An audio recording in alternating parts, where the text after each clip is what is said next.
Hi friends, welcome back to our channel. ఈరోజు మన కిచెన్లో చాలా టేస్టీగా ఇంకా కుక్కర్లో మటన్ బిర్యానీని ఈజీగా ఎలా చేయాలో చూపించబోతున్నానండి. ఈ రెసిపీ చూసాక మటన్ బిర్యానీ చేయడం ఇంత ఈజీ అని అంటారండి. టేస్ట్ కానీ ఫ్లేవర్ కానీ చాలా చాలా బాగుంటుందండి. మటన్ ముక్క కూడా చాలా సాఫ్ట్గా ఉడికిపోతుంది. పిల్లల నుంచి పెద్దల వరకు కూడా అందరూ డెఫినెట్గా లైక్ చేస్తారండి. ఈ మటన్ బిర్యానీ అండి తిన్నా కొద్దీ తినాలనిపించేలా సూపర్ టేస్టీగా ఉంటాయండి. మీరు తప్పకుండా ట్రై చేసి ఒక్కసారి తినిపించండి, చాలా బాగుంటుంది. మరి ఇక ఏమాత్రం ఆలస్యం చేయకుండా ఈ మటన్ బిర్యానీ ఎలా చేయాలో చూద్దాం రండి. ముందుగా ఇక్కడ నేను కుక్కర్ తీసుకున్నానండి. దాంట్లో శుభ్రంగా ఒక 4-5 సార్లు ఇలా బోన్లెస్ లేకుండా తీసుకున్నానండి. బోన్లెస్తో ఎప్పుడు చేస్తాం కాబట్టి ఒక్కసారి ఇలా బోన్లెస్ లేకుండా చేసుకోండి, చాలా టేస్టీగా ఉంటుందండి బిర్యానీని. శుభ్రంగా ఇట్లా పొడవుగా ముక్కలు ఉండేటట్టు కట్ చేసి తీసుకోవాలండి. కాస్త పెద్ద ముక్కలుగా తీసుకోవాలి బిర్యానీకి. ఇప్పుడు దీంట్లో ఒక ఆనియన్ తీసుకోవాలండి, కట్ చేసుకొని వేసుకోవాలి. దీంట్లో ఇప్పుడు మసాలాలు అల్లం వెల్లుల్లి పేస్ట్ ఒక 2 టీ స్పూన్లు, రెడ్ కారం ఏమో ఒక 2 టీ స్పూన్, పసుపు 1/4 టీ స్పూన్, రుచికి సరిపోయినంత ఉప్పు అండి, గరం మసాలా 1 టీ స్పూన్ వేసుకోవాలండి. ఇలా మసాలాలు వేసుకొని చేత్తో బాగా మిక్స్ చేసుకోవాలండి. ఇలా మనం బాగా మిక్స్ చేసుకుంటే ఫ్లేవర్స్ అన్నీ మటన్లోకి వెళ్ళి టేస్ట్ చాలా బాగా వస్తుందండి. ఇప్పుడు ఇలా బాగా మిక్స్ చేసుకోవాలి. ఉప్పు కారం మీ టేస్ట్ని బట్టి యాడ్ చేసుకోండి, ఎక్కువ తక్కువ అయితే. ఇప్పుడు ఇలా బాగా మిక్స్ చేసుకున్న తర్వాత ఇప్పుడు దీంట్లో ఒక 2 టేబుల్ స్పూన్ల ఆయిల్ వేసుకోవాలండి. ఇప్పుడు ఆయిల్ వేసుకున్న తర్వాత ఇప్పుడు దీంట్లో ఒక గ్లాస్ వాటర్ వేసుకొని మటన్ని బట్టి మీరు ఎన్ని విజిల్స్ పెట్టుకోవాలో పెట్టండి. నేనైతే ఇక్కడ 4-5 విజిల్స్ పెడుతున్నానండి. ఒక మటన్ ఒకవేళ హార్డ్ ఉంటే ఒక 2 విజిల్స్ ఎక్కువైనా పెట్టుకోవచ్చు. గ్లాస్ వాటర్ వేసుకొని ఒక 4-5 విజిల్స్లో ఉడికించుకోవాలండి. నేను ఇక్కడ ఒక 4-5 విజిల్స్లో ఉడికించుకున్న తర్వాత మీకు చూపిస్తాను చూడండి. స్టవ్ మీద పెట్టుకొని ముందుగా మనము హై ఫ్లేమ్లో ఒక 5 నిమిషాల పాటు ఉంచుకోవాలండి. తర్వాత మీడియం ఫ్లేమ్లో ఒక 4 విజిల్స్ వరకు ఉడికించుకోవాలి, 4-5 విజిల్స్. ఇక్కడ బియ్యంని నానబెట్టుకున్నామండి. ఇక్కడ నేను నార్మల్గా రోజు యూజ్ చేసే బియ్యం తీసుకుంటున్నానండి. 2 గ్లాసులు తీసుకున్నాను. సుమారుగా ఇది 1/2 కేజీ కంటే కొంచెం ఎక్కువ ఉంటాయండి. వాటర్ వేసుకొని శుభ్రంగా ఒక 2 నుంచి 3 వాష్ చేసుకోవాలండి. ఇలా బాగా వాష్ చేసుకున్న తర్వాత దీంట్లో ఇప్పుడు వాటర్ వేసుకొని నానబెట్టుకోవాలి. వాటర్ వేసుకొని ఇప్పుడు మనం ఈ బియ్యాన్ని పక్కకు పెట్టుకోవాలండి. ఇక్కడ నేను ఒక 4-5 విజిల్స్ తర్వాత చూపిస్తున్నాను చూడండి. మటన్ ముక్క సాఫ్ట్గా ఉడికిందండి. ఇక్కడ చూపిస్తాను చూడండి మీకు వీడియోలో. చూడండి ఇలా తుంచితే సాఫ్ట్గా ఉడికిందండి. ఇప్పుడు స్టవ్ ఆఫ్ చేసుకొని ఈ మటన్ని మనం పక్కకు తీసుకోవాలండి. ఒకవేళ మీకు 4-5 విజిల్స్లో ఉడకకపోతే ఇంకా 2 విజిల్స్ ఎక్కువైనా పెట్టుకోండి. ఇక్కడ చూడండి నాకు బాగా ఉడికిందండి. ఇప్పుడు స్టవ్ ఆఫ్ చేసుకొని ఇప్పుడు మిక్సీ జార్ తీసుకొని దాంట్లో 1 కప్పు టమాటోలు తీసుకోవాలండి. ఇలా ముక్కలుగా కట్ చేసుకొని మెత్తగా గ్రైండ్ చేసుకోవాలి. ఇలా మెత్తగా గ్రైండ్ చేసుకొని మనము ఇక్కడ నేను గ్రైండ్ చేసిన తర్వాత చూపిస్తున్నాను చూడండి. ఇలా మెత్తగా గ్రైండ్ చేసుకున్న తర్వాత ముందుగా మనం ఉడికించుకున్న మటన్లో ఈ గ్రైండ్ చేసుకున్న టమాటో పేస్ట్ని వేసుకోవాలండి. వేసుకొని ఇలా మంచిగా ఫ్రై చేసుకోవాలండి. పచ్చి స్మెల్ పోయే వరకు హై ఫ్లేమ్లో ఉంచి మంటను మనం బాగా ఫ్రై చేసుకోవాలి. టమాటోలు మంచిగా ఫ్రై చేసుకోవాలి, అప్పుడే టేస్ట్ చాలా బాగా వస్తుందండి బిర్యానీకి అయితే. ఇప్పుడు అదే మిక్సీ జార్ కడిగి ఒక 1/2 కప్పు దాకా వాటర్ వేసుకొని మంచిగా ఉడికించుకోవాలండి. ఈ గ్రేవీని మనం కాస్త దగ్గర అయ్యే వరకు ఉడికించుకోవాలి. ఇప్పుడు దీంట్లో ఒక 1/2 కప్పు దాకా కొత్తిమీర పుదీనా సన్నగా కట్ చేసుకొని బాగా వాష్ చేసుకొని వేసుకోవాలండి.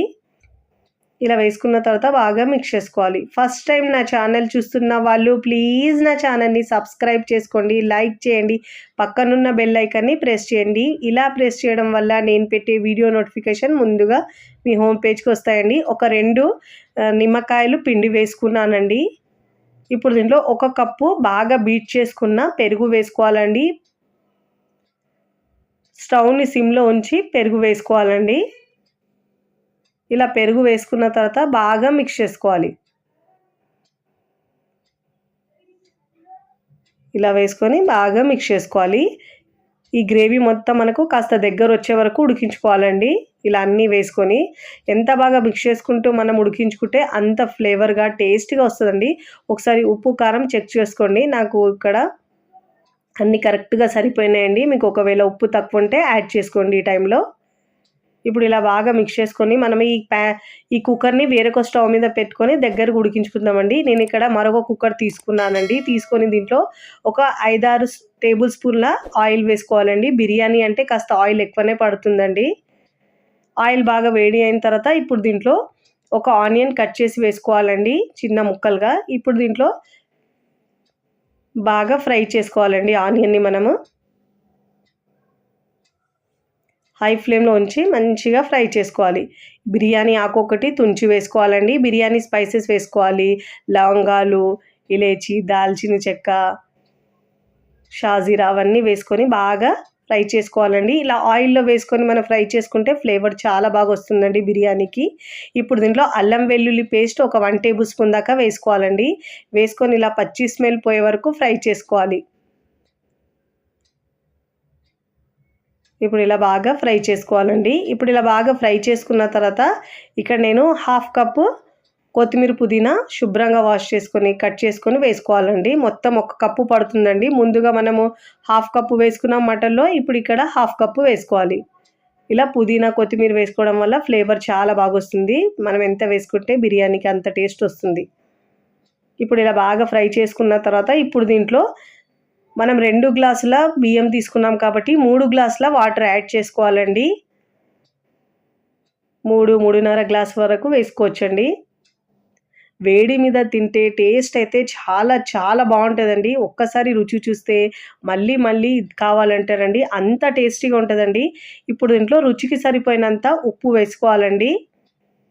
ఇక్కడ నేను పింక్ సాల్ట్ వేస్తున్నాను కాబట్టి కాస్త ఉప్పు తక్కువ ఉంటుంది కాబట్టి ఎక్కువ వేస్తున్నానండి. మీకు రుచికి బట్టి వేసుకోండి. ఇప్పుడు పచ్చిమిరపకాయలు 2 ఘాట్లు పెట్టుకొని వేసుకోవాలి. చూడండి ఇక్కడ ఈ కర్రీ మనకు డ్రైగా అయిపోయిందండి. ఇప్పుడు స్టవ్ ఆఫ్ చేసుకొని పక్కకు తీసుకోవాలి. ఇక్కడ చూడండి వాటర్ బాగా బాయిల్ అవుతున్నాయి కదండి. ముందుగా మనం నానబెట్టుకున్న బియ్యాన్ని వేసుకోవాలండి దీంట్లో. ఇలా మొత్తం రైస్ వేసుకోవాలి. ఇలా నానబెట్టుకొని వేసుకోవడం వల్ల మనకు పొడి పొడిగా అన్నం చాలా బాగా వస్తుందండి. మీరు కావాలంటే దీని ప్లేస్లో బాస్మతి రైస్ అయినా తీసుకోవచ్చండి. నేను ఇక్కడ నార్మల్ రైస్తో కూడా చూపిస్తున్నాను. టేస్ట్ చాలా బాగుంటుందండి ఇలా చేసుకున్నా కానీ. ఇప్పుడు ఇలా బాగా మిక్స్ చేసుకున్న తర్వాత ఇప్పుడు ఇలా బాగా ఉడుకుతున్నప్పుడు ముందుగా మనము రెడీ చేసుకున్న మటన్ కర్రీని దీంట్లో వేసుకోవాలండి.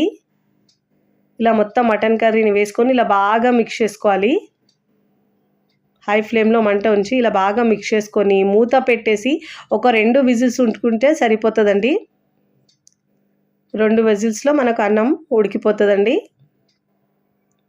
ఇక నేను 2 విజిల్స్ తర్వాత చూపిస్తున్నాను చూడండి. ఒక 2 విజిల్స్ అయిన తర్వాత ఒక 2 నిమిషాల తర్వాత స్టవ్ ఆఫ్ చేసుకొని అప్పుడు తీసుకోవాలండి.